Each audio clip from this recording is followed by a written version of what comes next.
আইন অনুযায়ী। অন্তর্বর্তী সরকারের প্রধান হিসেবে দায়িত্ব নিলেন ডক্টর মোহাম্মদ ইউনূস। বিশিষ্ট ব্যক্তিদের উপস্থিতিতে বঙ্গভবনে শপথ নিয়েছেন আরও 13 উপদেষ্টা। পরে শপথ নেবেন বাকি 3 জন।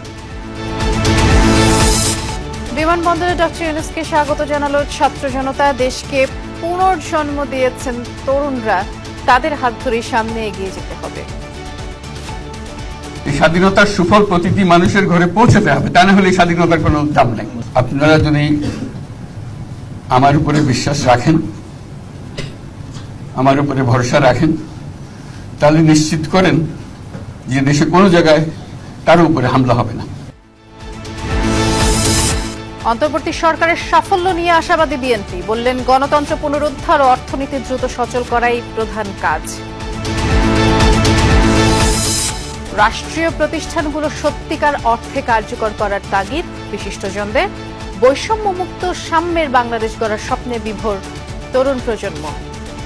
ওনার দ্বারা যেন আমরা প্রত্যেকটা সেক্টরে দুর্নীতিমুক্ত করতে পারি। বাঙালি জাতিকে আমরা নতুন একটি রাষ্ট্র উপহার দেব, আর সেই উপহার রূপকার উন্মোচন করবে ডক্টর মোহাম্মদ ইউনূস। শেখ হাসিনার ব্রিটেনে যাওয়ার বিষয়ে দিল্লি লন্ডন বৈঠক, আসেনি কোনো সিদ্ধান্ত।